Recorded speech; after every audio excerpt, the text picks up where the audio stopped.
screens in front of me, getting moaned at. Have a sherry? No.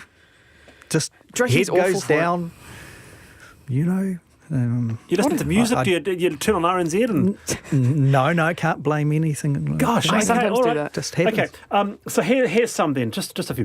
Nio said, my psychologist, who's a sleep specialist, gave me some tips.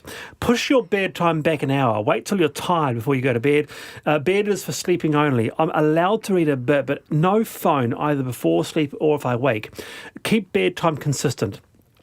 Another one here, I've had insomnia for years. I've paid $300 per session to get advice. I learned a lot about the process our bodies go through. These are the best pieces of advice I got. Do not stay in bed. Go to another room. Sit in the dark, do nothing for 15 minutes. This is harder than it sounds, especially in winter. I've never had to do this more than 2 times, and it made me so bored and sleepy I did drift off.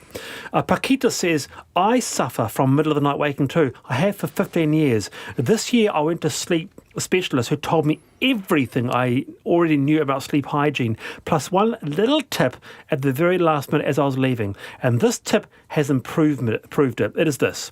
Wake early. Go to bed and sleep at your normal time, but set your alarms for, say, 5 a.m. After 2 weeks, let yourself wake a bit later and gradually wean yourself back to, say, 6 or 7 a.m. Anyway, it's not a cure, but it is a help. Well, there you go. The only thing I can kind of put down to why I can sleep, like a log, as they say, is when I was about 12, my father bought a coffee percolator. And before we went to sleep for a thing that just boiled coffee beans until the stuff was like coffee crude percolator, oil. Percolator. And as a nighttime treat, before bed treat, he would pour this percolated coffee into a mug and a little bit of milk, spoonful of sugar, and say, there you go, there's your coffee. He gave you coffee before bed. And you're kidding, right? And for about 2 years, I suffered insomnia, but then obviously became immune to it. I can have a coffee before I go to bed, even now, and sleep right through the night. That is some weird immersion therapy right there. Thank my late father for that. Extraordinary. Simon says, try laying a T-shirt across your neck or eyes. It is surprisingly comforting. So there you go. Interesting. We haven't got long to go, 1.5 minutes, but a brief response. An extraordinary conclusion has been reached by an author who wrote The $1 Billion Secret. He interviewed 21 self-made billionaires and reached the conclusion that the simple things in life bring us pleasure. And the same things that people enjoy when they have billions of dollars in the bank. And they interviewed a billionaire who said, the best enjoyment I get is digging my vegetable garden on a Sunday afternoon. So if you're a billionaire, would it be the money that made you happy?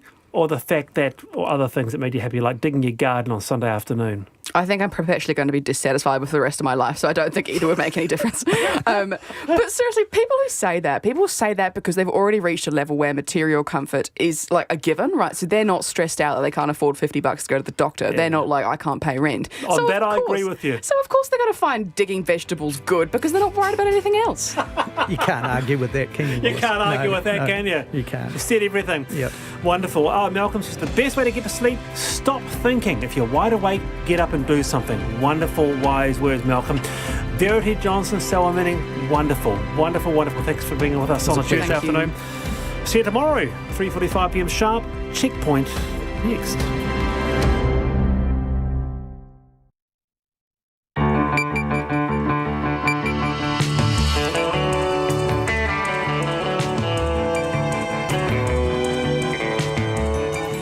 Whakarongo mai koe ki te reo irirangi o Aotearoa. This is Checkpoint on RNZ National. I'm Lisa Owen. On tonight's program, evidence of excessive drinking at the Labour youth camp at the centre of sexual assault allegations. Hopes fade for those still missing following a catastrophic fire on board a dive boat off the coast of California. Staff and students quarantined and exams looming.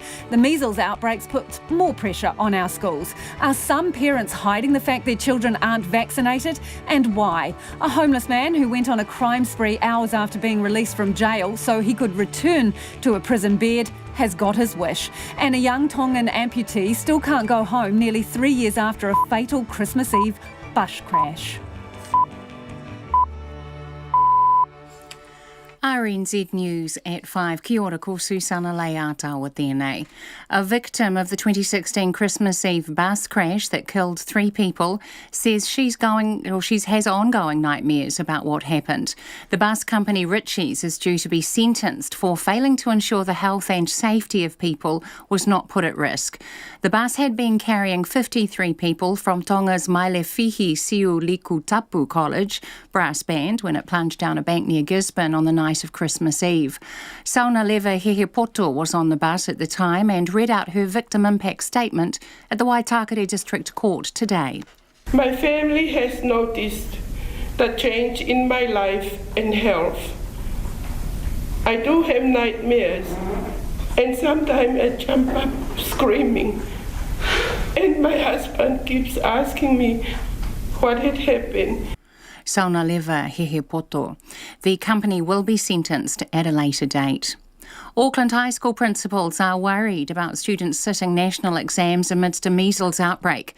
More than 50 schools in the city have been affected and more cases are confirmed each day. Amy Williams reports. 812 cases of measles have been notified in the Auckland region. Manurewa High School has been particularly hard hit, where 300 students were sent home last week after 14 cases were confirmed.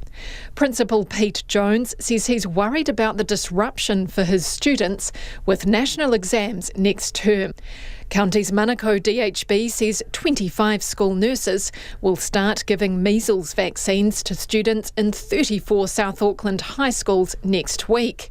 Its General Manager for Child, Youth and Maternity, Carmel Ellis, says getting school nurses accredited is part of a strategy to increase immunisation. Ko Amy Williams, tēnei. A jury has been told there was excessive drinking at the Young Labour summer camp on the night 4 teenagers claim they were assaulted.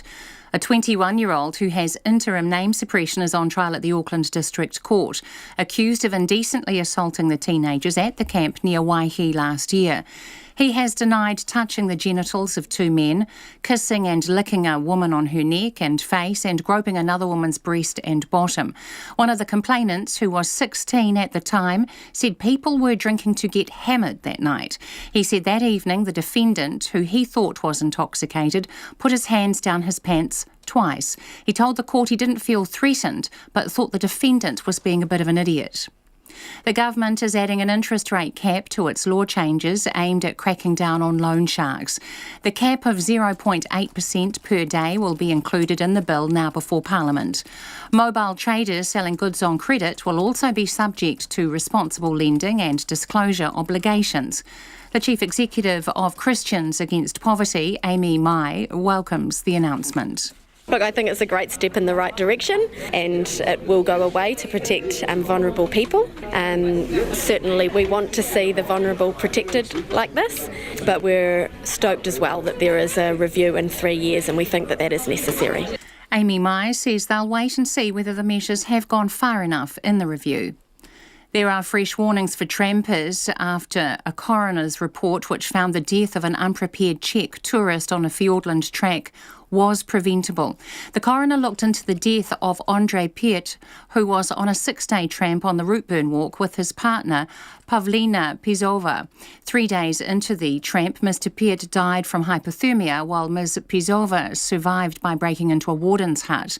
Federated Mountains Club President Jan Finlayson says it's a shame the couple were unprepared and took risks.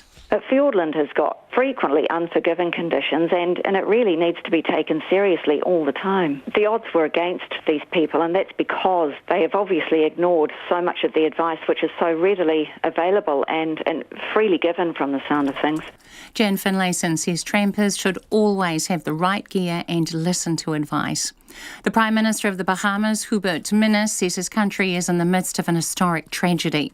Hurricane Durian has killed at least 5 people and caused widespread devastation, particularly in the Abaco Islands, where it hit yesterday as a Category 5 storm. Whole neighbourhoods have been flooded, homes destroyed and cars upturned. Shani Boyd is on Harbour Island, where she says the situation has eased slightly, but help is desperately needed. Every room in the house was filled with water up to maybe about 4 or 5 feet. All the furniture floating. everything is just about ruined. We put everything up as high as we could. Now the water is probably about down to my knees. Shani Bald.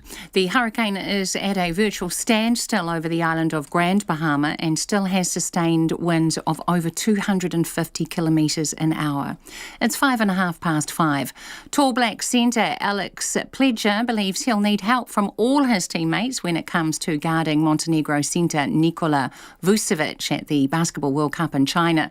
New Zealand face Montenegro in their second pool game tonight. Vucevic, Montenegro's best player, averaged 20 points and 12 rebounds in the latest NBA season, while Stephen Adams averaged 13 points and 9 rebounds.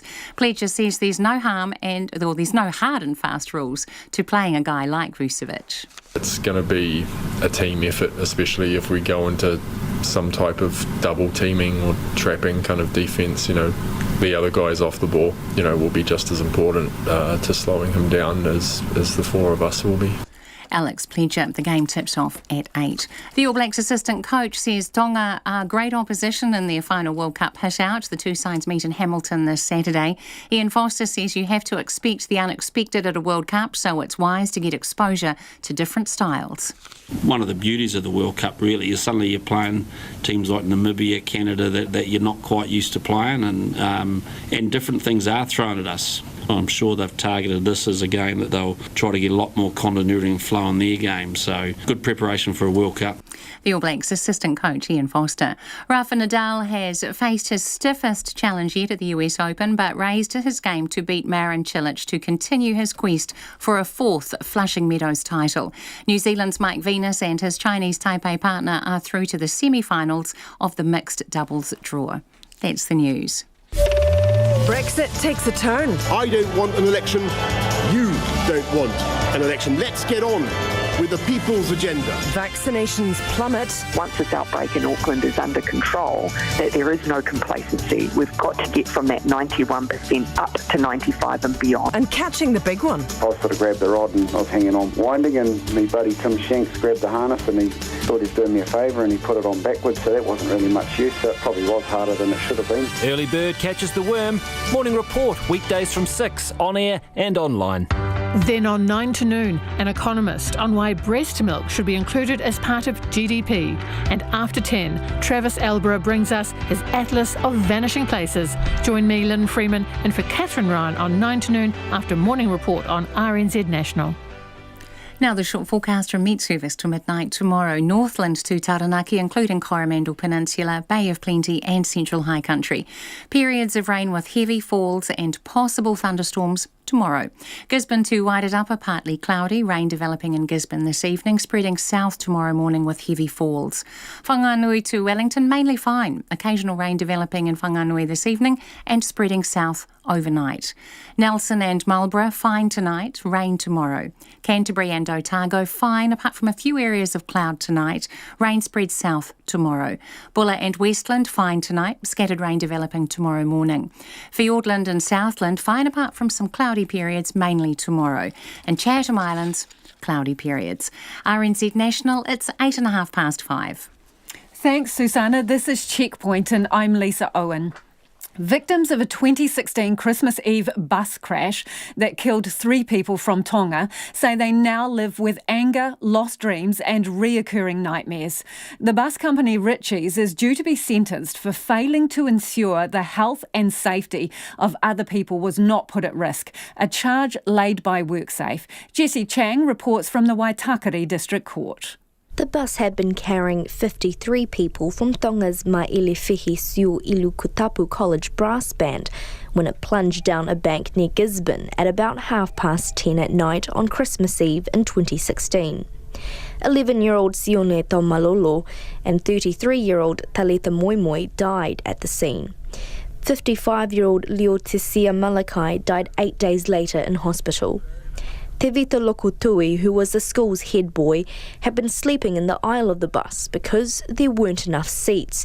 Then he heard screaming. I remember waking up in the bus after the crash. I managed to get myself out of the bus, and I was just sitting there by a tree in shock. I was staring up into space, just trying to recollect what had just happened.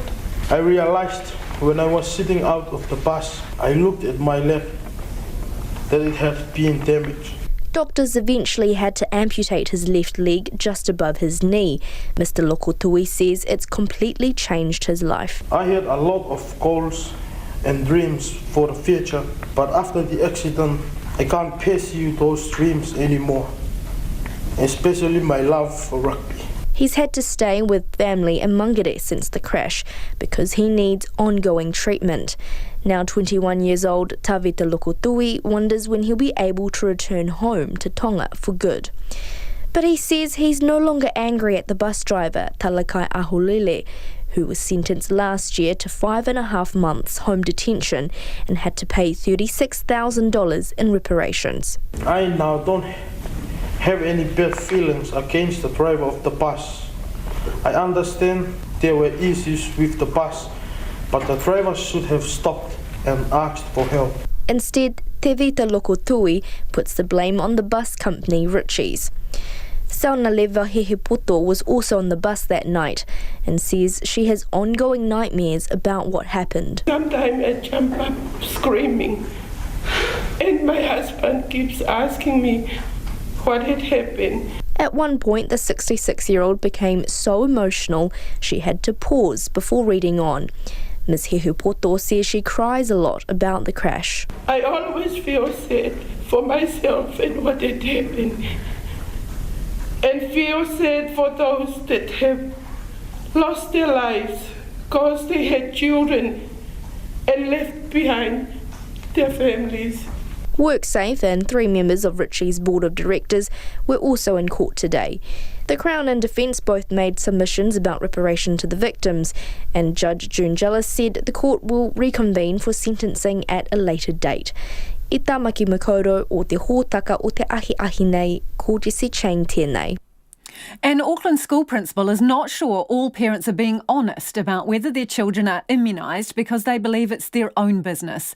The number of confirmed measles cases in Auckland is now 812. That includes a student from an Auckland girls' school who attended the St Peter's College ball on Saturday night. Pupils from 30 other schools were also at the event. The principal of St Peter's College, James Bentley, estimates about 10 of his students who were at the ball aren't vaccinated, and he's asking them to stay away from school next week. But he believes there's been mixed messages from health and education ministries about how to handle the situation. Well, the case that was the reason for our communication to our parents and to the other schools on Sunday has been officially confirmed as having measles and is now in quarantine at home. So this is one of the young ladies who went to the ball? That is correct. Okay. So what does that mean for your students? What it means is that basically what the information that we sent out on Sunday remains the same, is that any boy who attended the ball and that would have potentially come in contact with the student is to stay home from this Saturday, the 7th of September, until Saturday the 14th of September, which means the week in between they will not be able to attend school. They're to stay home in quarantine. Because the measles virus is an incubation and that those people who are not immunised will not become potentially contagious until Saturday. And so that's why they're asked to stay home for 7 days. So this is just unimmunised students, is it, that we're talking about, James, to be clear? It's just immunised. It's just unimmunised, yes. And how many students do you reckon that is? It's difficult for us to gauge.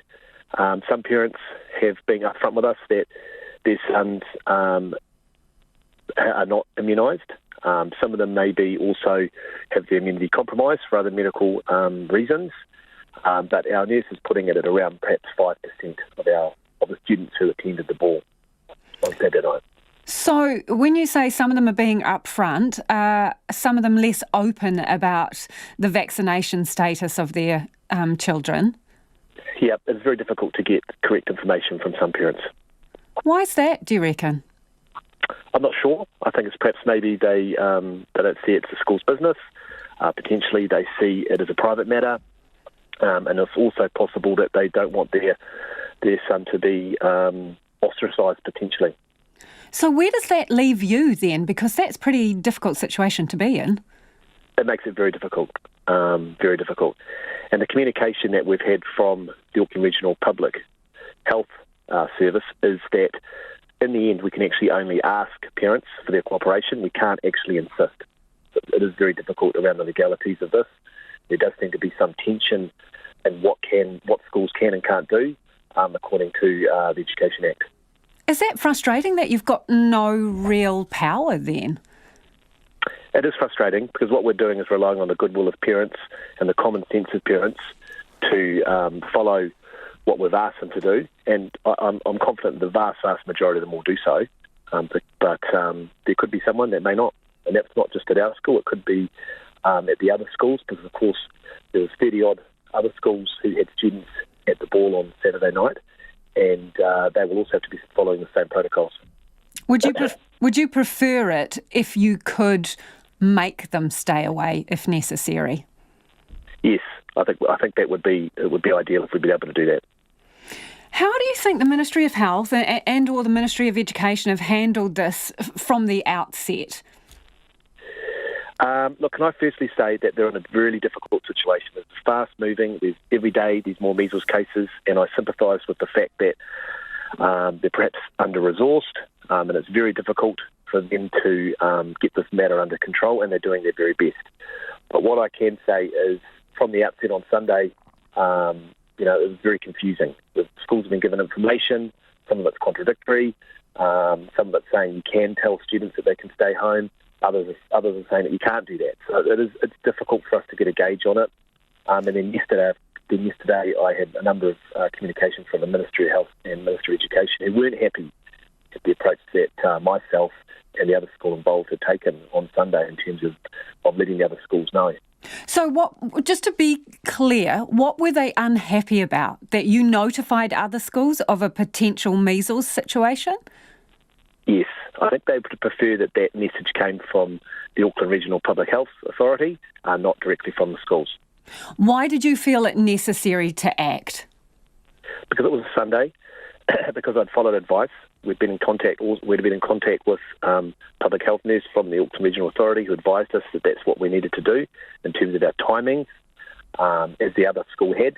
For the other school, it was a little bit more urgent because the student who contracted measles was actually at school last week, and so therefore the incubation period was much less. Therefore, they really had to make a judgment call on for the students not to be able to come from yesterday. You felt you could do this more quickly yourself, getting the message out? Well, I believe that was my responsibility. Our college hosted the ball, and it was our responsibility to let the other schools know. My understanding is that it was already over social media that there was a student who may have contracted measles, and I'd like if my students had been at a ball on a Saturday night and another school had sat on their hands and not informed us about what the potential risk was, I'd be pretty disappointed. And so that's why we chose to take that action and communicate our concerns to all the other schools involved as well as our own communities. So to put it simply, you say it was on social media already. The cat was out of the bag before the ministry had notified any of the other schools. Oh, absolutely. Yeah, absolutely. I mean, to be fair to the ministry, that they were the first they had heard of it was from us.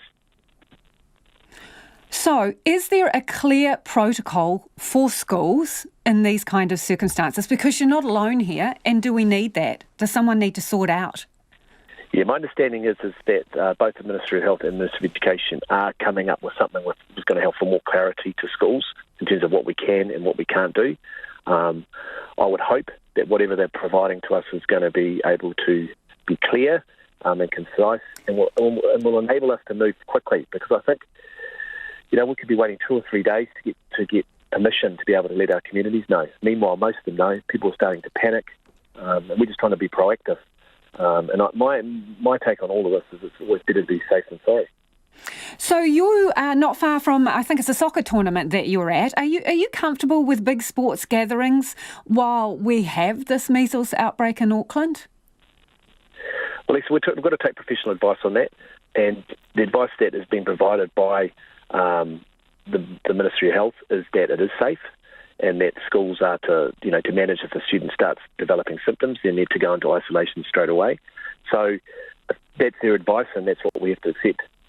So you would have students going to the Ames Games, right, coming up? We do. How are you handling that?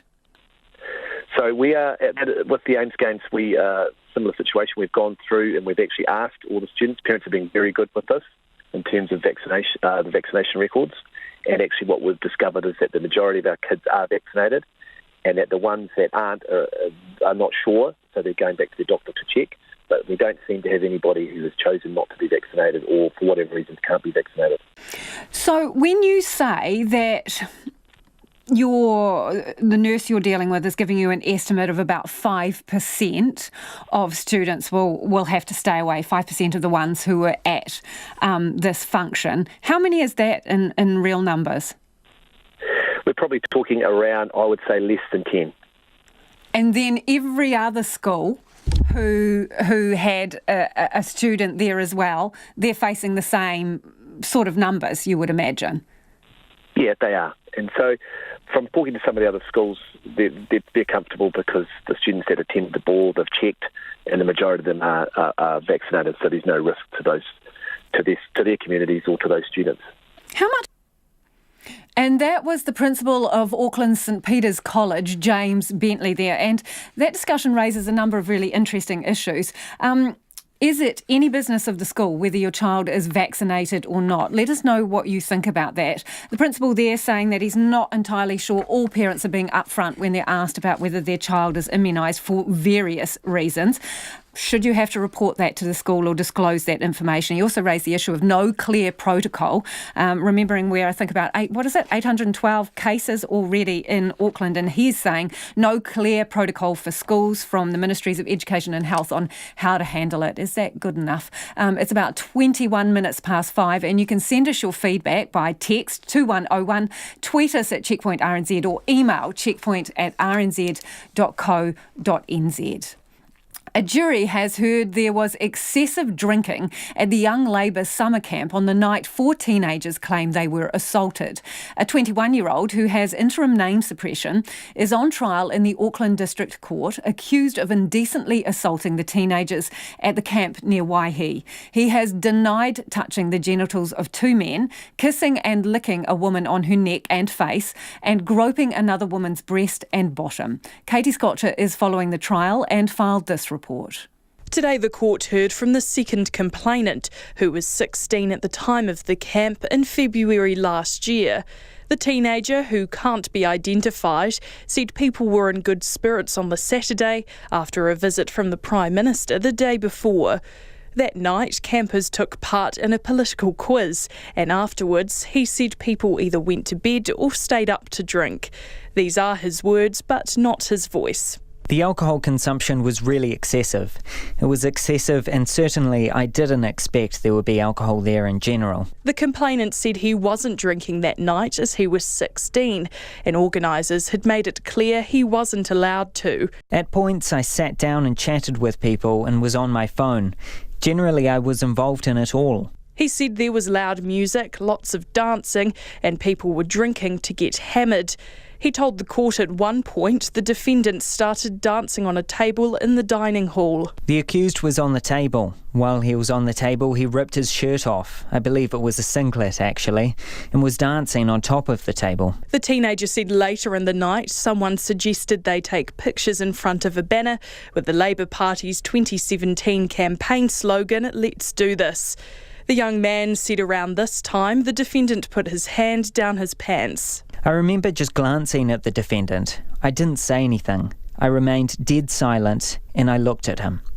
At that point he removed his hand pretty quickly. I think it wouldn't have been 2 or 3 seconds they were inside. The teenager said he first thought the accused may have mistaken him for someone else. I believe I just got up and didn't think anything else of it. I knew he was incredibly intoxicated.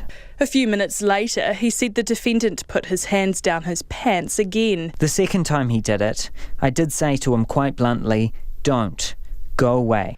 The young man remembered laughing about it at the time. I just felt like it was, both instances were extremely bizarre. I didn't quite understand why, and it just felt weird. It didn't have an effect on me at the time. It was sort of just, this has happened. The defence's case is that all of the allegations against the young man were either exaggerated or didn't happen at all. His lawyer, Emma Priest, has asked the jury to consider whether or not the defendant was the sexual offender the Crown suggested he is, or just a young man at a party caught up in a political storm. I tamaki makoto mō te hōtaka o te ahiahi nei, ko Katie Scott Churaho. Relatives of those who are on board a burning dive boat off the coast of Southern California have been told to expect the worst as hopes fade of finding any more survivors. Fire tore through the 23-metre boat in the early hours of the morning as it was moored just off Santa Cruz Island. There were 35 people on board, 5 crew members managed to escape, and the bodies of 8 people have so far been found. The BBC's Peter Bowes has more. A fierce fire in the middle of the night. The Coast Guard was alerted to the inferno by a mayday call. Very, 2 seconds. That's harbor. Suicide Santa Cruz. The 33 passengers on board were sleeping on a lower deck. Private boats operated by members of the public were the first on the scene and helped to rescue 5 crew members. They were on the boat's bridge when the fire broke out. The charter vessel Conception was being used by scuba divers, a 3-day trip that started on Saturday. The vessel is well known in the area and officials say it was compliant with safety requirements. The injured crew members were brought to shore and have been interviewed by investigators, but it's not clear what was happening in the minutes before the fire broke out and whether the boat experienced any mechanical problems. This is probably the worst case scenario you could possibly have. You have a vessel that's on the open sea that is in the middle of the night. I mean, at 3:30 in the morning. Fire is the scourge of any ship, and the vessel. If not everybody, most everybody was asleep at this time. The majority of the people were the passengers on the ship, and the sleeping compartment was on the bottom deck of the ship, so they would have been sound asleep when this fire started. Just metres from the harbour at Santa Cruz Island, the boat was anchored for the night. Initially, there were hopes that the passengers could have swum to safety, but the chances of finding anyone alive are waning. This isn't a day that we wanted to wake up to for Labor Day, and it's a very tragic event. And we will search all the way through the night into the morning, but I think we all should be prepared to move into the worst outcome. The area, known as the Channel Islands to the north of Los Angeles, is a popular destination for water sports and fishing crews. This disaster has shocked the seaside community and raises questions about boating safety at the height of the summer season. Peter Bowes reporting there from Los Angeles. Major sporting codes in New Zealand are set for a dramatic shake-up as they admit they're driving kids away from competitive sport. Sport New Zealand says there's too much focus on winning and too much pressure on kids to specialise and overtrain. 5 sporting bodies have pledged their support to a new initiative launched today. Harry Locke has been taking a look. 12 to 14-year-olds are the most active people in New Zealand. 96% of them play sport at least once a week. But by the time they're 15, 6% of those kids have given up on their healthy habit. It's provoked Sport New Zealand to come up with a plan, and it's already getting star endorsements. Former All Black and Black Cap Jeff Wilson says the main focus for young people should be just to have fun. I'm excited to think what it's going to address at a number of levels to try and change some attitudes around how it is best to support youth in terms of their attitude towards sport. I want them to experience different environments, playing different games, and at the same time completely enjoying their experience. But while grassroots competitions have thrived in the past, some clubs say they're now struggling to field teams. The district manager for Otago Country Cricket Association, Adrian Morgan, says there's so many options competing for kids' attention that kids are turning away from competition itself. We've got very strong junior participation numbers, but when kids are going through to high school, we're experiencing quite a drop-off. And a lot of those high school teams in that sort of youth area are struggling to get teams together. Sarah Chambers, who runs the Little Mako Swim School in Wellington and is a coach for New Zealand water polo, says teams can become toxic if they have the wrong focus. I think that once we start to specialise them so early, get them doing so many training sessions that there's no time in their life for anything else except for school and the training, I think that that can create toxic environments because they're so hyper-focused and so pushed that sometimes the enjoyment of the actual sports they're playing goes out the window. Sport New Zealand wants to change competition structures, get kids trying out a range of sports, and avoid the risk of overtraining. Today, the big team sports of rugby, netball, cricket, football and hockey have signed on. But dual Olympic gold medalist Eric Murray says rowing could get on board as well. I would love to see situations where people go for it and they're not disappointed whether they're winning or losing. That to me, it's like, are they having fun while they're doing it? And I know rowing could do that. If we had sprint regattas, if we had heads races where you're just one-on-one, there's ways that it can actually happen so that people go, you know what, I loved competing in that event. Did it matter if you won or lost? No, because the event was what people went to do it for.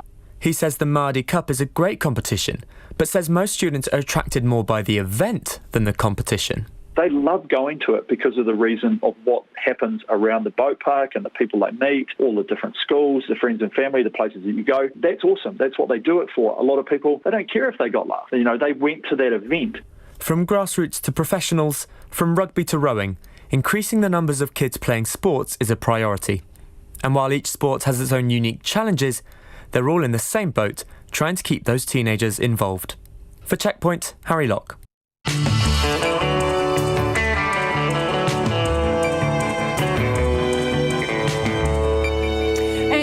On Checkpoint on RNZ National, the homeless man who wanted to be put back behind bars again.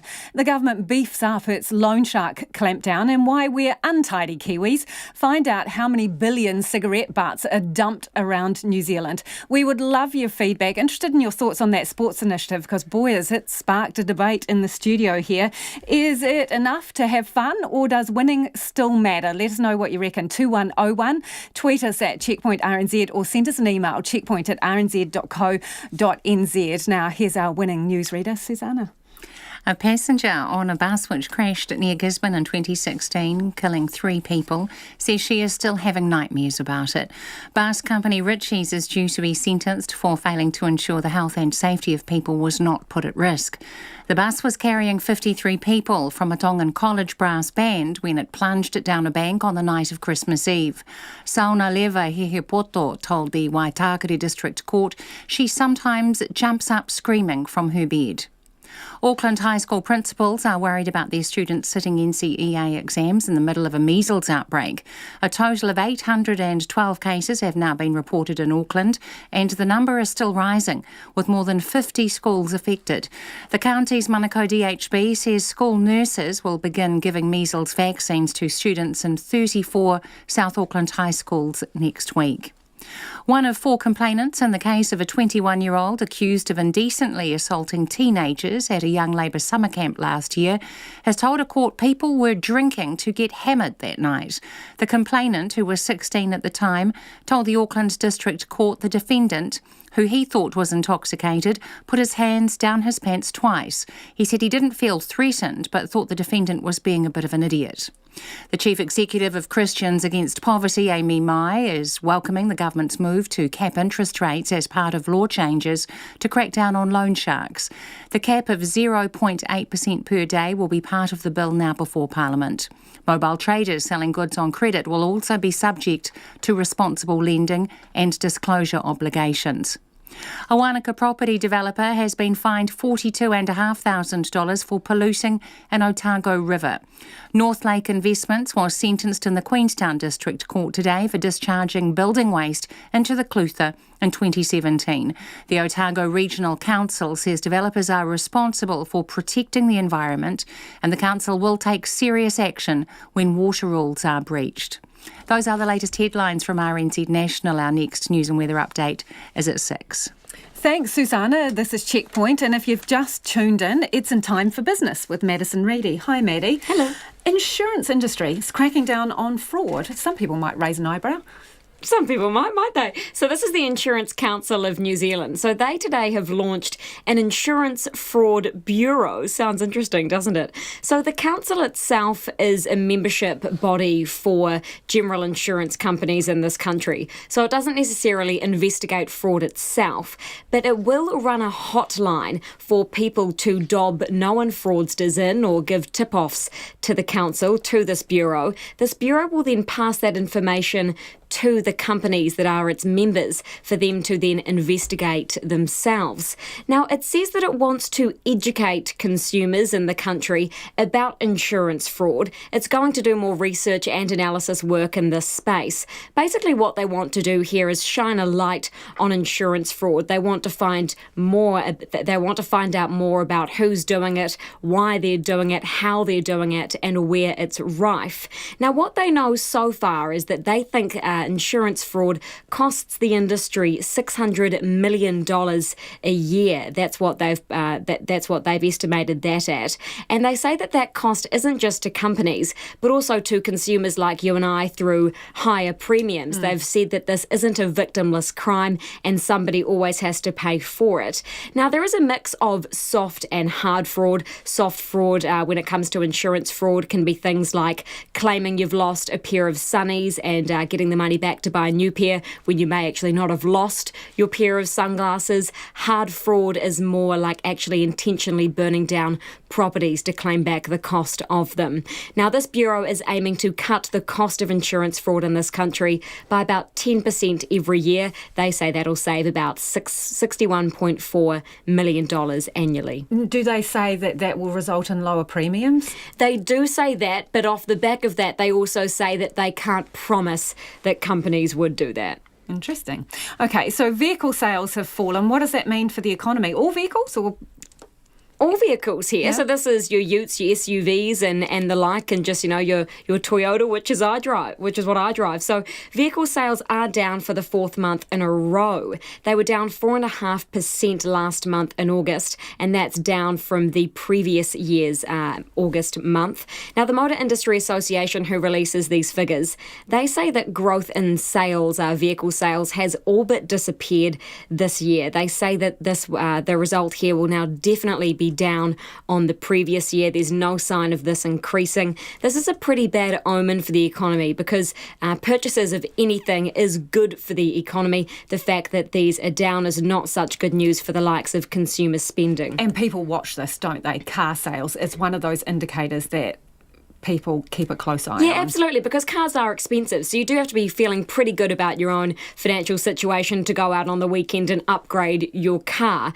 And although we could be speaking a little bit too soon on this one, because with the official cash rate being cut so heavily last time, we are still actually yet to see any real impact on consumer spending there. So we may actually see an uptick here, but time will tell. And so what else has been happening on the market today? Actually, we hit a record high this evening. So the NZX Top 50 Index closed up 1.4%. That's a rise of 154 points to close at 10,954. The New Zealand dollar, that's buying at 62.8 US cents, 93.6 to the Australian and 52.2 British pence. Thanks, Madison. Madison Reedy with our business update. A homeless man who went on a crime spree just hours after being released from prison in the hopes of being returned there will spend another 21 months behind bars. Kama Wainga says he broke into a dairy and bank because he had no options early on the June 1st this year. Critics of the justice system say the case demonstrates the siloed thinking of those in the sector. Our Otago Southland reporter Timothy Brown has his story. Released from Otago Corrections Facility at 8:30 at night on Friday, May the 31st, Kamawanga had no food, no money and no shelter. It was the Friday of Queen's birthday weekend, and so the small steps to freedom payment the 30-year-old was entitled to wouldn't be in his bank account until the following Tuesday. His lawyer, Sarah Saunderson-Warner, told the Dunedin District Court with no other options, Waanga found a workman's pickaxe at a road work site on the main street of Mosgiel, just outside Dunedin, and smashed the window of a dairy to alert police. When no alarm sounded, he stole a pack of cigarettes, walked down the road and threw the axe through a bank window. He took a cordless phone from the bank and while walking towards the nearby police station, called 111, telling them what he had done before sitting the phone down on the fence of the police station and awaiting his arrest. Kamawanga admitted to officers what he had done and explained he did it to be arrested or remanded back to prison. Former National Minister and Justice Advisory Group head Chester Boros says the case is a clear illustration of what's wrong in the justice sector. Releasing someone on conditions like you've outlined with Mr Waianga is a corrupt practice because the person isn't only set up to fail, it's impossible for him not to fail. Mr Boros says his work with the advisory group has shown him greater collaboration between government departments is needed. It is completely siloed, and what we've been saying and what we heard around the country is that every government agency needs to take responsibility for government outcomes. It's incredibly difficult to get some of these agencies who see themselves as non-justice sector to take any responsibility whatsoever or even to get into the debate. It's not the first time Wanga has offended with the aim of getting back behind bars. He was moved to Dunedin to live in supported accommodation while subject to a sentence of intensive supervision. He absconded from the accommodation provider and was charged with breaching the conditions of his sentence. He appeared in court on May the 31st to be sentenced for that, and while he received a jail term, he had to be let go later that day because of time served on remand. The reason for Wanga being subject to intensive supervision is because he smashed up a motel room in Rotorua last year, soon after being released from prison. His reason for that offending? To go back to jail. Penal reform campaigner Nigel Hampton QC says Wanga's case is sad, but not isolated. Too often corrections is being used as de facto mental health care. He's far from unique, and where we fail, people like him, as well as other categories of people with mental problems rather than criminal problems, is that we imprison them more in the same institutions, namely prisons. The focus is on security and containment, and so people like this who need aggressive and very intensive assistance with his substance abuse and other problems just doesn't get it in the prison. Justice Minister Andrew Little says the government is working through the final report of the Justice Advisory Group, and it's apparent there needs to be a change in mindset. They've done probably the most extensive community consultation in the last 12 months that we've ever had on criminal justice issues. And the overwhelming message they've got is, look, there are people who do things that are bad and that are wrong and that cause harm, and we need to deal with that, we need to call that out. But actually what we would rather is stuff that's going to stop them offending again. And what we want to do is have communities and community initiatives that means that we're not putting people back in a system. National's corrections spokesperson, David Bennett, says when people such as Wanga accumulate criminal records, prison is inevitable. Greater work needs to be done to prevent reoffending. I think we're very focused on de facto rehabilitation, where it's somewhat of a box-ticking exercise for some prisoners, and the real focus has got to be on reintegration. And that's the issue in this case, is the ability of that person to be reintegrated into the community so that they feel that they can survive in the community and don't need to go back to a life of crime. Figures from corrections show more than 500 people have reoffended within a week of being released from jail during the past 5 years. About 5.5% of prisoners reoffend within a month. In Dunedin, for Checkpoint, Timothy Brown. The government's toughening up its clampdown on loan sharks, bowing to pressure to slap a cap on interest rates. The Commerce and Consumer Affairs Minister, Chris Whaafoe, has announced that an interest rate cap of 0.8% per day will be added to the law changes that are currently going through Parliament. But some say those changes won't be made soon enough. Chen Liu was at the announcement in Auckland. The interest rate cap of 0.8% per day or 292% per annum comes on top of changes announced in October last year. They included a cap on the total cost of borrowing, which means people taking out high-cost loans will never have to pay back more than twice the amount they originally borrowed, including interest and fees. Together, Chris Whaafoe says those measures will go a long way to keep people from ending up in spiralling debt. I think what this is going to allow us to do is to slow the rate that interest builds up. So I think if it were something like close to 2%, which some lenders are offering, offering, we've essentially going to half the rate that interest will grow. Chris Farfoy says there were more than 400 submissions on the law changes announced in October, and about 85% of them called for more to be done on interest rate caps. So I'm more than happy to say that we've listened to those submissions, and I think we've made the legislation stronger as a result. But community groups working with families struggling with debt say the interest rate cap is still too high.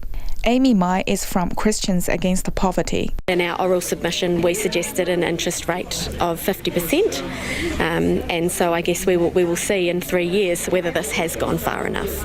Chris Farfoy says the law changes should be passed by the end of the year, and they will come into effect in stages from March next year.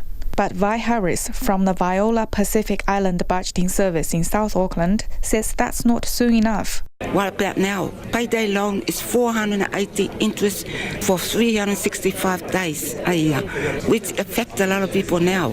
What they need is something action now to stop those payday loans. Vi Harris says many families are struggling to make ends meet. Minimum wage now, which is $17 per hour, I have to pay the rent. There's no money left for them to survive. Chris Farfoy insists the law changes will mean lenders who don't follow the rules will be held accountable. There will be tougher requirements on high-cost lenders to prove that if people want to borrow money, that they have the ability to pay it back. In the past, the policing of that hasn't been as well resourced, and the powers within legislation haven't been there. The government has already committed an extra $4 million for the Commerce Commission to do more enforcement work. Mo te hotaka o te ahi nei ko Chen Liu tēnei. It's 14 minutes away from 6. I'm Lisa Owen and you're with Checkpoint on RNZ National. Let us know what you think of those changes with payday lenders and so-called loan sharks. Do they go far enough or not? You can text us on 2101. You can tweet us at Checkpoint RNZ or email checkpoints@rnz.co.nz. A slow-moving monster storm has unleashed its destructive powers on the Bahamas, leaving several dead and thousands without homes. Category 4 Hurricane Durian caused widespread devastation as it marched through the Caribbean. For now, it's stuck in neutral, hovering in one spot, dumping heavy rain and causing massive storm tides and flash floods. One resident in Nassau, Latre Raming, says people are crying out for help, and hospitals and emergency shelters have been rendered useless. He says the clean-up is too big a job for their government and they need help urgently. Now, telephone communications have been cut in the area, but I did manage to speak to Mr. Raming via Skype a short time ago. Moving a hurricane that just destroyed everything in its path. So how big a task is this clean-up going to be? Enormous. I think it's beyond the capacity of the central government. I think that we had a briefing today where we spoke to national emergency officials who are corresponding with their international and regional partners to help with the process. But it's enormous. I mean, I think it's beyond the capacity. For example, the hospitals are being compromised where in the affected areas. So, has the call gone out for help internationally? Well, the Prime Minister is reiterating the need for urgent assistance, particularly, and I would assume with search and rescue. Many of his regional Caribbean counterparts has already have agreed to lend assistance as well, sending in the Marine to help with research and rescue. But it cannot be emphasized enough the need for assistance during this time. So, is the area still taking a battering? The conditions right now is simply put is you have a category 4 hurricane with maximum winds of 130, gusting to 160, just sitting on the island and not moving anywhere. And that is expected. The storm is expected to last until tomorrow at 10:30 p.m. So you have about you have these deadly sea surge that could go about up to 18 to 22 feet, and storm surge.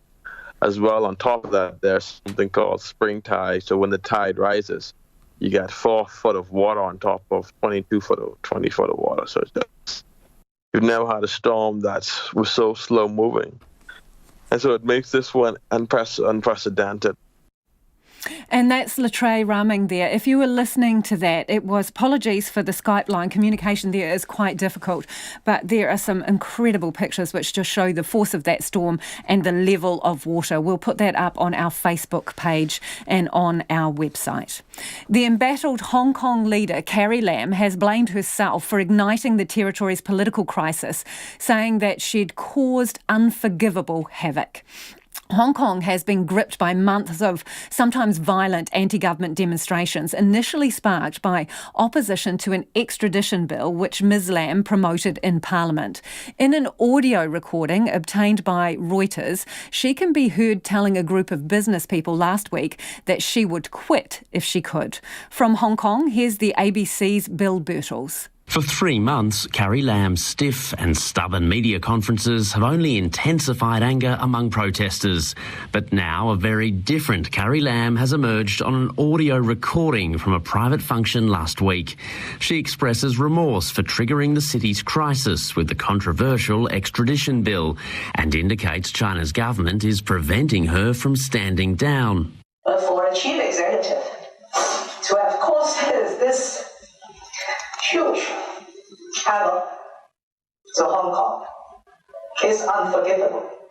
If I have a choice, the first thing is to quit, is to step down. In the recording, she also indicates China's leaders aren't allowing her to offer concessions to the protesters to try to end the demonstrations. Once an issue has been elevated to a national level, that political room for maneuvering is very, very, very limited. Carrie Lam also says on the tapes that she can no longer go out, saying she can't even go to a hair salon because black-shirted protesters would follow her around. But the most revealing part of the audio recording is her comments reassuring business community members that China has absolutely no plans to send in troops to suppress the protests.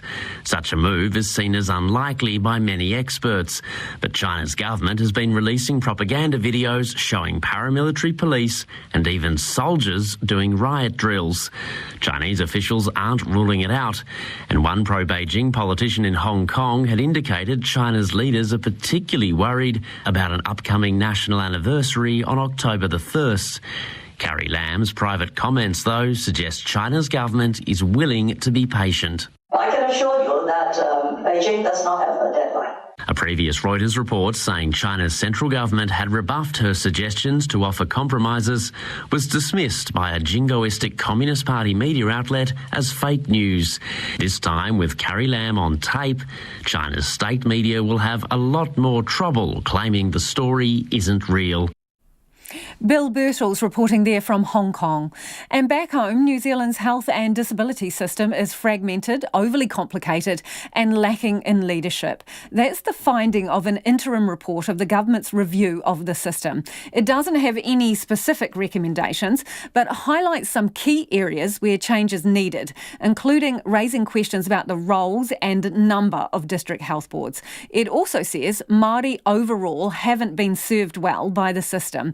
But National says the report tells us nothing new and the government needs to get on with fixing the issues. Political reporter Yvette McCullough has more. The interim report says New Zealand's health system is unnecessarily complicated and inconsistent, creating a lack of confidence and trust in the system. Panel Chair Heather Simpson says while it works well for most people, it's not working well for everyone, and concern about inequity of outcomes is widespread. Consumers' priorities are not always given appropriate weight. There aren't good decision-making frameworks within the system. It lacks leadership and some of the funding streams need to change. Ms Simpson says this interim report is very much a work in progress and much more is needed before the panel brings its thinking to recommendations. But she says it's clear the system needs a more collaborative and cooperative approach. We'll be looking at what level decisions should be taken by who, what sort of functions should be done nationally. We will be looking at whether, in fact, small district health boards should have the same range of functions as large district health boards. At the moment, that doesn't make a lot of sense. She says Māori have not been well served by the system, and an effective treaty-based partnership must be developed to improve outcomes and embrace a Māori worldview. Māori outcomes are definitely worse across all measures in the health system. Kaupapa Māori services are clearly important, and we'll be looking to see how we can strengthen their presence around the country. Hāpai Haora CEO Sala Hart is welcoming the interim report and says she hopes their final one is courageous. With recommendations that will generally address the abysmal health inequities that are currently upon our Māori communities, our Pacifica communities. But obviously we also need to see some action. So we can have a plan, and that is all good and well, but we actually need to see some action. But National Health spokesperson Michael Woodhouse says there's nothing in this interim report that we didn't already know. He says he's not sure whether the government is trying to stall, but that's the effect of it. We're going to wait another 6 months now to get even a sense of the direction that they want to go in. There's going to be an election. There'll be many other things that will happen before we get anything like the sort of changes that the sector itself are calling for. Health Minister David Clark is welcoming the report and says its focus on the need for more collaboration aligns with the government's priorities. He says he looks forward to receiving the final report with recommendations in March next year. From Parliament for Checkpoint, Yvette McCullough. The pressure is on the Tall Blacks as they face Montenegro in a must-win match at the Basketball World Cup in China. Both teams need to win tonight's match to have any chance of qualifying for the second round of the tournament after New Zealand lost to Brazil and Montenegro was thrashed by Greece. Tall Blacks guard Ethan Rusbatch talked to sports reporter Matt Chatterton about the game plan for Montenegro. In terms of game plan, they play a little bit different than Brazil. Brazil's a lot faster than the Montenegro team plays. They play through their bigs a whole lot more, so they slow it down and run their options, their plays and stuff like that. So not getting caught in their game pace and trying to stick to our game pace is going to be a big thing for us. Obviously the third quarter sort of slipped away a bit for you guys against Brazil. How do you sort of rectify that against Montenegro? Is it an easy fix? I think it is an easy fix. It's just locking in and just sticking to our rules, finishing plays out. It's just the little 1%ers that we've got to lock in on a little bit more. We weren't really having bad looks on the offensive end. It was just defensive ends and making adjustments. So I think when we do that, we'll be sweet. Obviously, Carrie had quite a good game on Sunday night against Brazil. Obviously, yourself being a shooter guard. Can you talk about, I guess, the importance of getting threes against Montenegro since they've got such big guys? Will you be looking to go for the perimeter? The way our offense is kind of set up, it's to get shots at the rim or threes. I mean, even the game of basketball now is played a lot like that. So there's not a whole lot of mid-range going on. They shoot a few mid-range shots themselves. So. Us finding our strengths, and that is the three-point line. I think everyone on our team has hit a three over this campaign. Even Big Pledge hit his first one in like 3 or 4 years or something like that. So we're going to stick to our guns, and if we have early shots, late shots from three, we'll take them.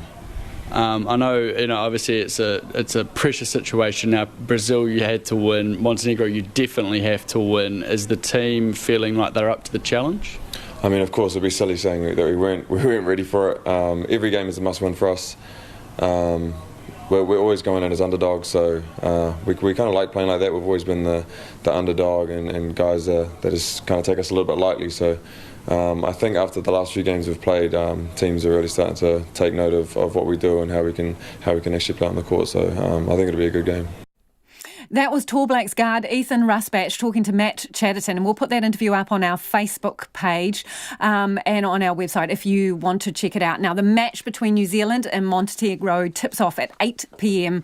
this evening. Let's get to some of your feedback. Speaking of sport, you've got a lot to say on this new sports initiative, which is to, encourage more kids to enjoy playing sport rather than concentrating on just winning. Vicky has got in touch to say, I know that fun is what kids want. They are naturally competitive. competitive, so adults don't need to have to worry about that. Just let them have fun and the competition will evolve. Ross, on the other hand, says, my daughter played Saturday netball for a year. Her team did not ever win one game and she was totally discouraged. Ross, I think I can relate to that one. And then Jonathan from Wellington has said, what's the fuss about kids not playing organised sport? Surely the important thing is that they're getting regular outdoor exercise and devising their own games. Most kids' sport is parent-driven, leaving little room for true play, but the sports administrators are wringing their hands about a drop in participation because they're worried about their jobs being on the line. That from Jonathan in Wellington. Thanks for getting in touch. Do get in touch about anything you've heard on the program today, particularly interested in your feedback on measles and vaccinations as well. We're getting a lot of feedback on that. Hopefully we'll get to it after 6. You can text us on 2101. You can tweet us at checkpointrnz or email checkpoint@rnz.co.nz. RNZ News at 6. Ngā mihi nui ko Susana Leata tēnei. A man who had to get his leg amputated after a Christmas Eve bus crash that killed 3 people says his dreams have been crushed. The bus company Ritchie's is due to be sentenced for failing to ensure the health and safety of people was not put at risk. The bus was carrying 53 people from Tonga's Mailefihi Siulikutapu College brass band when it plunged down a bank near Gisborne. Te Vita Lokotui, as his left leg was amputated just above his knee after the crash. The former head boy at the school, who now lives in Mangere, says he needs ongoing treatment. I had a lot of goals and dreams for the future, but after the accident, I can't pursue those dreams anymore. Especially my love for rugby. Te Vita Lokotui. The company will be sentenced at a later date. Auckland high school principals are worried about students sitting exams amidst a measles outbreak. More than 50 schools in the city have been affected and more cases are confirmed each day. 812 cases have now been notified in the Auckland region. Manurewa High School has been particularly hard hit, with hundreds of students sent home last week.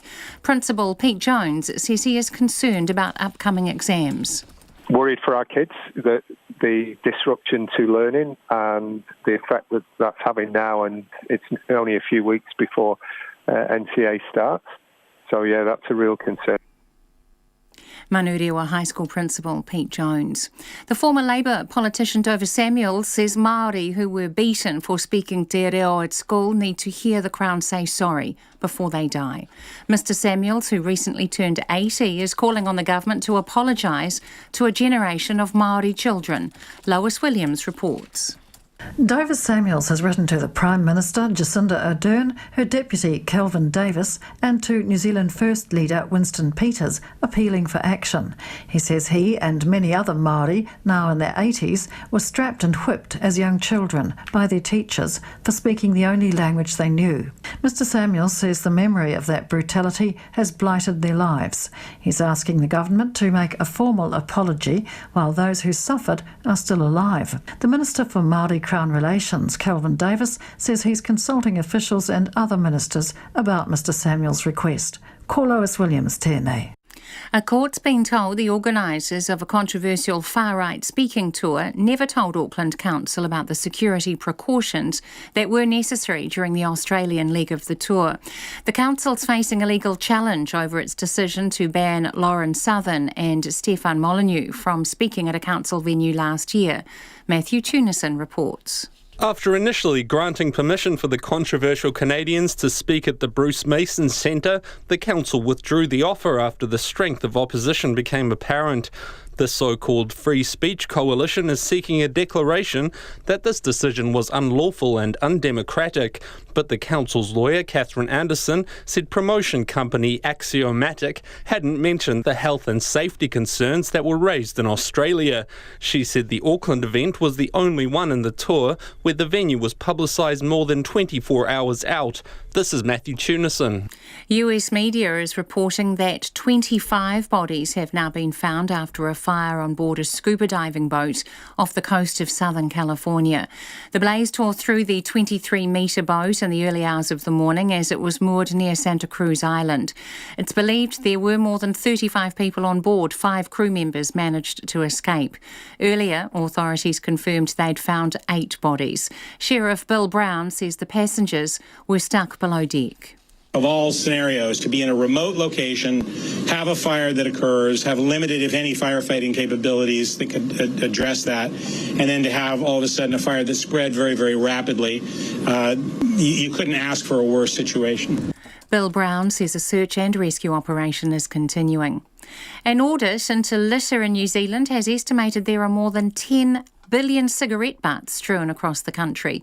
Environmental group Keep New Zealand Beautiful today released the 2019 National Litter Audit, which also found 3.6 billion pieces of plastic across the country.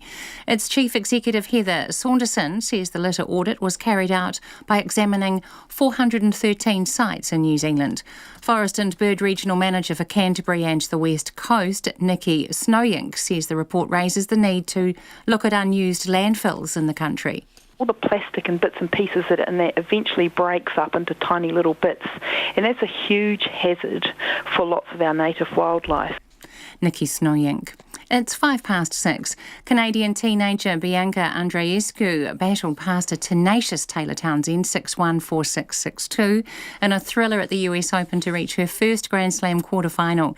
The 15th seeded Andreescu is being hyped as the next big thing in women's tennis. Andreescu turned heads when she was runner-up at Auckland's ASB Classic in January this year and says making the quarterfinals is a dream. Meanwhile, New Zealand's Mike Venus and Chinese Taipei partner Hao Qingchen are through to the semi-finals of the mixed doubles draw. The playoffs start early for New Zealand and Montenegro at the Basketball World Cup in China. After first-up defeats, both sides have to win tonight's game in order to have a chance of progressing to the second round. Tall Black centre Alex Pledger says the way Montenegro rallied in the second half of their opening game against Greece proves they won't be easy beats. They'll probably feel a little bit confident that they got something going in the second half. And, we can't go into games hoping that teams are feeling down or hoping they're feeling sorry for themselves. We have to be ready to compete and play at a high level. Alex Pledger. The game tips off at 8.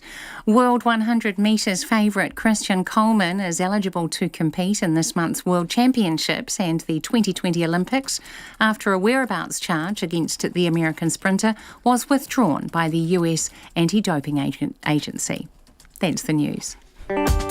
Tonight on Nights, the BBC takes us back to Afghanistan and part 2 of its window on the world of TV talent shows there, and a young woman who's trying to break through the glass ceiling.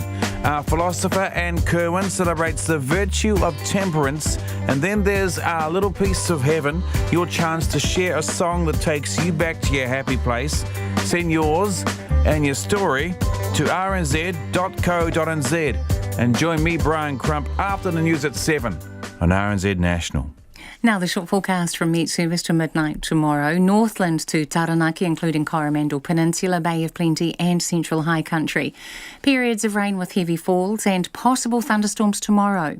Gisborne to Wairarapa, partly cloudy. Rain developing in Gisborne tonight, spreading south tomorrow morning with heavy falls. Whanganui to Wellington, mainly fine. Occasional rain developing in Whanganui this evening and spreading south overnight.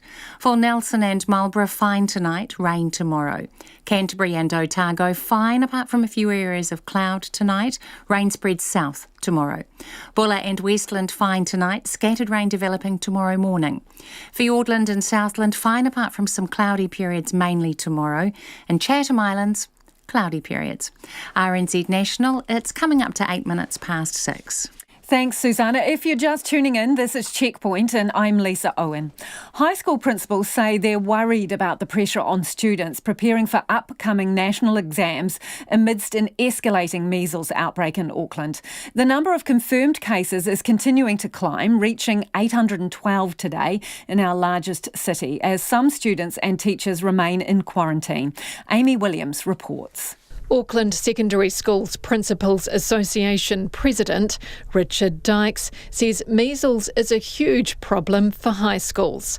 He says some schools have had between 5 and 10 teachers quarantined, and colleagues are feeling overwhelmed by the scale of the outbreak.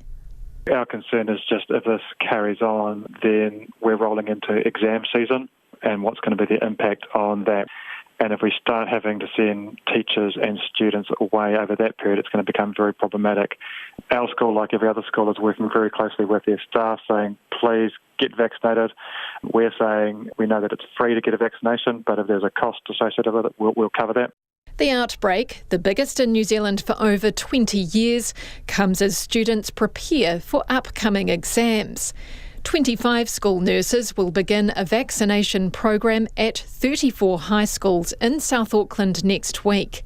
They just need to pass their final test to be able to give the MMR vaccine at schools. County's Manukau District Health Board is overseeing the program in its district, which has been hardest hit by the outbreak.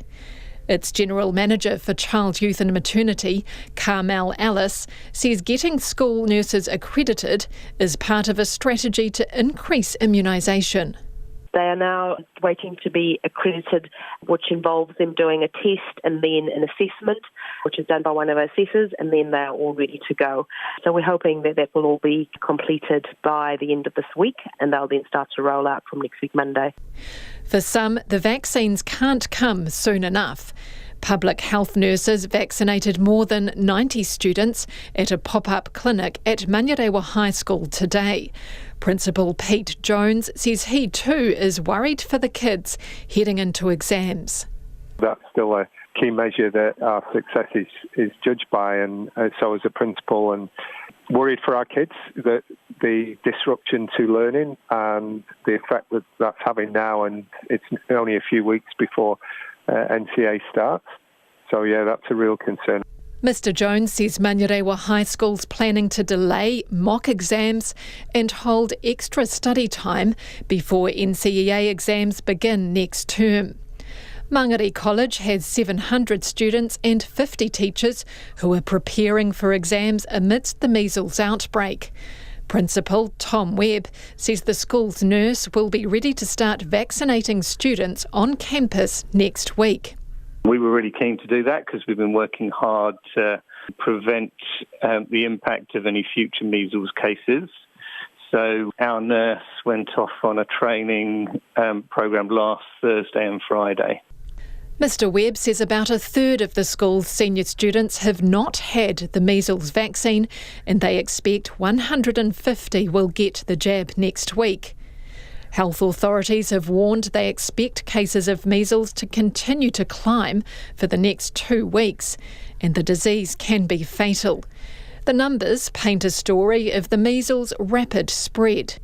It's been more than 2 decades since someone died from measles in New Zealand. The last recorded death was in 1995.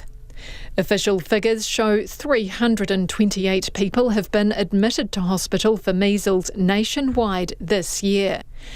Auckland public hospitals say there are 10 measles patients in hospitals in the region, including one critically ill child.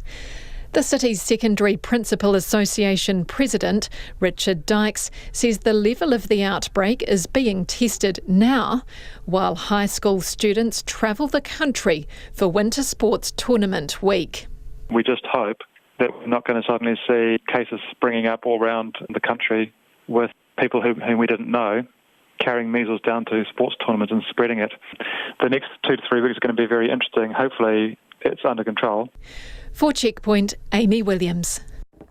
Let's get to some of your feedback on measles, actually. In the interview we did earlier with James Bentley, who's from St Peter's College. Now, he's the principal who notified a bunch of schools after there was a suspected measles case at his school ball. Amanda has got in touch to say, I want to say well done to that principal who notified parents about a potential measles risk. Good on you. I find it incredible that there are parents who are not being honest about their child's non-vaccinated status. How selfish can you possibly possibly be, says Amanda. Another person's got in touch to say the principal of St Peter's is absolutely correct in his quick action. It seems to me that a large number of parents are grossly irresponsible and abdicate their roles as parents. Both the Ministry of Health and Education are arrogant and incompetent. To watch the arrogance of the health rep last evening, suggesting that the principal was acting irresponsibly and too early, just shows how they view others. And this one the listener says, everybody should have to provide evidence, in capital letters, that they've had vaccinations before attending schools, or there's not much point in vaccinating. It'll just go around forever and ever because it's too wishy-washy to make it work. Ideally, the national database would confirm to schools which people have and have not been vaccinated. There is not a civil right to contaminate other kids. The education sector and the government have a responsibility to ensure all kids are safe in school. It is almost 15 minutes past 6. You're with Checkpoint on RNZ National. Search and rescue personnel have begun recovering bodies after a commercial dive boat was destroyed by fire off the coast of California. 35 people were on board when the fire began early on Monday, while the boat was anchored off Santa Cruz Island. CNN correspondent Connor Powell is in Ventura County, and Alex Perrottet asked him what happened. It sounds like the first distress calls went out about just a little after 3 a.m. local time. The Conception is a pretty well-known dive boat that's run out of Santa Barbara, California. It's the company that runs it has been around since, I guess, 1974, and it's a pretty famous dive company around here, and they've done a lot of tours. According to their website, it said that this was going to be a 3-day dive trip around the Channel Islands here in Southern California. And about 3 a.m., there were distress calls put out. The distress calls are pretty inaudible. You can only really hear the Coast Guard's side of the conversation. You can hear some of the crew members screaming and yelling and saying that they can't breathe. And then it pretty much ends. What we know is that there were 5 crew members that were on the top deck. We understand that they were sleeping up there. The rest of the divers were underneath the deck sleeping. About 34 people were there. What we think, according to what authorities have said, is that the fire was so intense that the people were sleeping and were trapped down there. It doesn't sound like anyone was even able to try to manage some type of escape. 5 crew members jumped into the water. They were later rescued by a Good Samaritan boat vessel. Coast Guard and other authorities were dispatched to the area, and the boat was burning for about 4 hours before it finally sank. It was only about 60 feet off the coast here in California, so it was really, really close. And for the first couple hours this morning, authorities had held out hope that somebody maybe had gotten off the boat and swum ashore. But as the day's gone on, that just doesn't appear to have happened. Right, so that hope is. We've heard people before, saying that maybe there might be some people that manage to swim to shore, but as you're saying, as every minute goes by, that hope wanes. I mean, what sort of scene did the firefighters meet? I mean, how long did it take for them to get out there? It sounds like the initial responders got out there fairly quickly. This is a big boating area. There's a lot of support from the Coast Guard to Ventura County Sheriff's Department and other boats that were around here. And they started battling the blaze fairly quickly. But it's a combination of both oil and gas that are on the ship, but also there is the oxygen tanks for scuba diving. It's not clear what caused the fire, but you can see there's a lot of things that would help ignite and really just keep that fire burning pretty intense.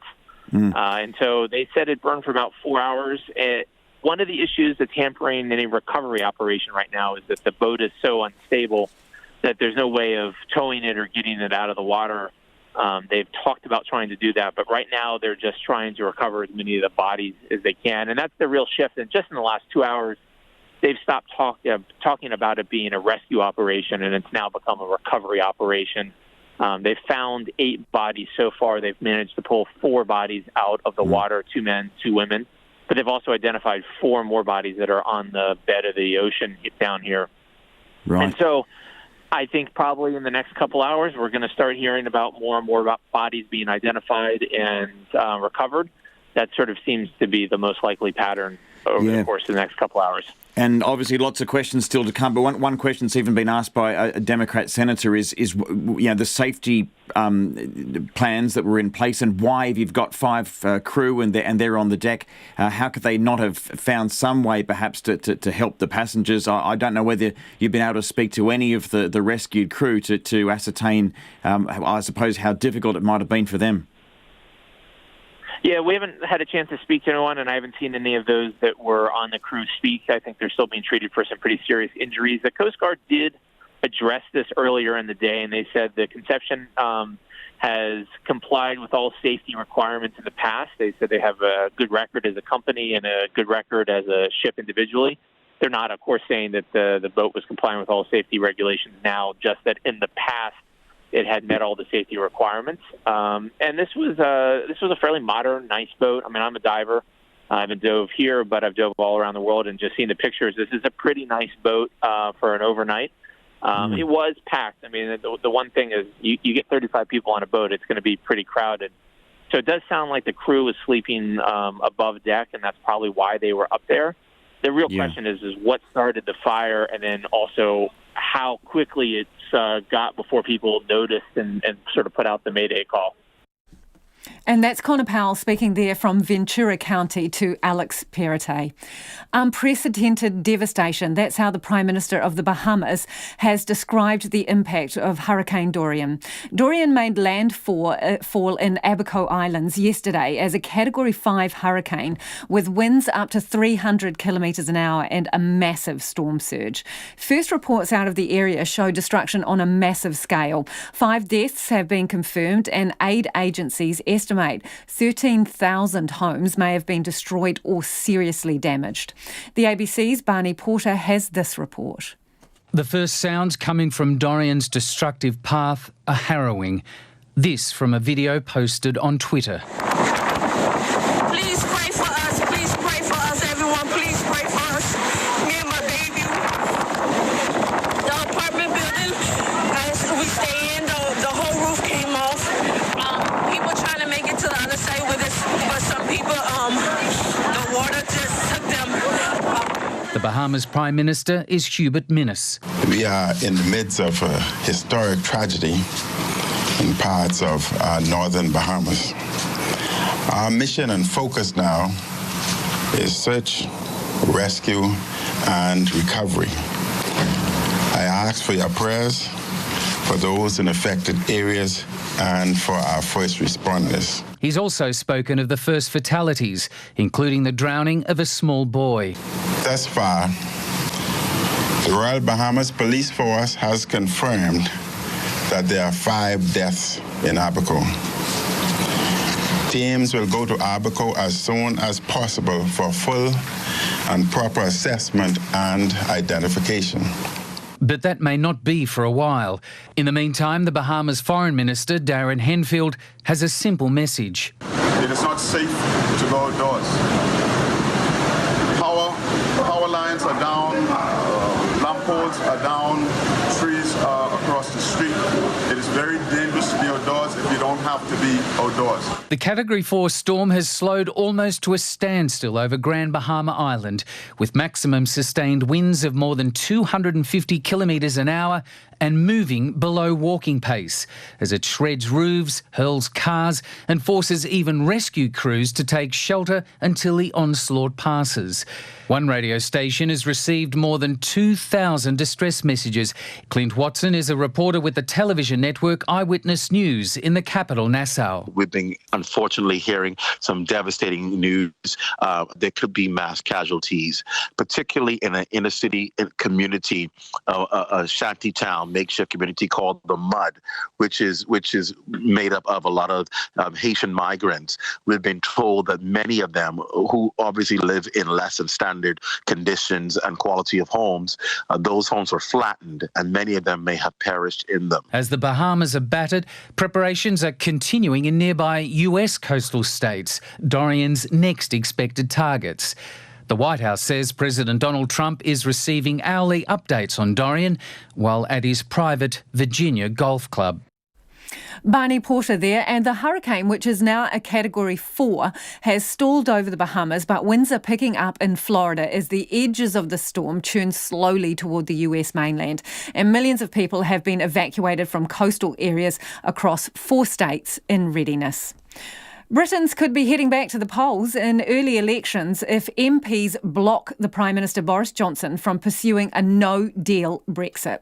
Mr Johnson has staked his political future on taking Britain out of the EU on October 31st with or without an agreement.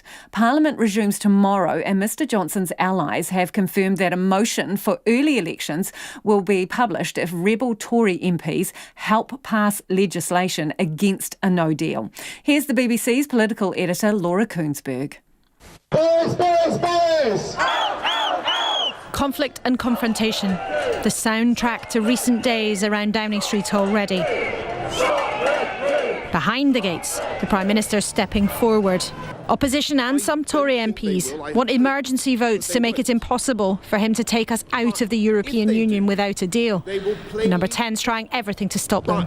If they do, they will plainly chop the legs out from under the UK position and make any further negotiation absolutely impossible. There are no circumstances in which I will ask Brussels to delay. We're leaving on the 31st of October, no ifs or buts. Let's let our negotiators get on with their work without that sword of Damocles over their necks and without an election. Without an election. I don't want an election. You don't want an election. He might have rushed back in without it coming from his lips, but if MPs change the law this week, it's clear the lectern will be out to call an election within days. I want to introduce you to that socialist who's going to go into number 10 in a matter of weeks, Jeremy Corbyn. But it's not just up to the Tories. Labour's rallying to the cause of preventing us leaving without a deal. And technically, they could stand in the way of calling an election. But their leader didn't sound much like he tried to stop one. When the election comes, I'm ready for it, you're ready for it, we're ready for it. We'll take that message out there, and above all, we will win for the people of this country. We will defeat this lot. We will bring about that sense of justice and equality. That is what our movement was founded to achieve. Downing Street might have welcomed its newest resident today, a rescue dog adopted by the Prime Minister and his partner. But how long he and his owners call this home may soon be a question that's answered by us all. Laura Koonsberg there from London. An audit into litter across New Zealand estimates there are more than 10 billion cigarette butts strewn across the country. Environmental group Keep New Zealand Beautiful has released this year's National Litter Audit. It also estimates about 3.6 billion pieces of plastic and 394 million litres of nappies, yuck, contribute to our rubbish problem. Christchurch reporter Anand Zaki has the story. Cigarette butts, takeaway containers, discarded nappies and more plastic bits and pieces. Being a tidy Kiwi may well be a thing of the past. Keep New Zealand Beautiful Chief Executive Heather Saunderson says the litter audit was carried out by examining 413 sites across New Zealand, equivalent to 1,000 square metres in size. The rubbish collected from the sites were then multiplied across the area of New Zealand. So that's not actually what we found per se. That's looking across the whole of New Zealand on an average what it looks like. But Ms Saunderson says litter habits need to improve in New Zealand. I think on the scale of environmental issues, litter seems to be, for most people, a very small issue. But this research clearly shows it's a large-scale issue. You can easily change that behavior, and that's our focus, trying to educate the littlies and reinvigorate that be a tidy Kiwi mantra of yesteryear. Forest and Bird Regional Manager for Canterbury and the West Coast, Nikki Snoyink, was shocked at reading the report. She says the issue also highlights the problem of plastic waste in New Zealand. which threatens wildlife. Well, the issue is pretty huge because there are a number of legacy rubbish dumps, old rubbish dumps around the countryside, that some of which that have exploded already out into the ecosystem and into rivers that gets washed out to sea, and then all the plastic and bits and pieces that eventually breaks up into tiny little bits, and that's a huge hazard for lots of our native wildlife. The audit also estimated that there are 258 million litres of takeaway containers littered across New Zealand. Community-led waste reduction group Wastebusters, based in central Otago, say the data confirms the well-known belief that single-use plastics end up as litter. Wastebusters communications advisor Gina Dempster says she was surprised at the 394 million litres of nappies calculated by Keep New Zealand Beautiful. When you think it's 100 nappies per person in New Zealand, it seems very high given that we don't generally seeing a lot of nappies lying on the ground, but when I looked into how the report was done, I realised that it was covering both the illegal dumping of household rubbish and what we traditionally think of as litter. So I think that's where that high number of nappies is coming from. On the streets of Christchurch, the statistics were met with some raised eyebrows by people in the city. I didn't know it was quite that bad. I think we're doing pretty well, actually. I mean, the most litter here is pigeon poop. Yeah, I think it's pretty good, especially around the main centre here. You don't really look around, there's not too much rubbish around, is there? Not to the extent that some countries have it, I suppose, but here there's still a rubbish problem, yes. Certain areas probably do better than others. I think the presence of rubbish bins makes a difference. I've just been in Europe for quite some months and I can tell you it's a lot worse there. Gina Dempster says from Wastebusters' viewpoint, the report shows that tackling litter is not all about personal responsibility. She says the government and producers of the waste must do more to reduce waste. In Christchurch for Checkpoint, Anand Zaki. Just before we go, David's got in contact about our earlier story about sports and changing the way we approach kids' sports. David says New Zealand cricket changed junior cricket 2 seasons ago. Grades now play using rules for the lowest common skills denominator. There's no flexibility for higher skilled players who really want to play proper cricket. He says one size does not fit all.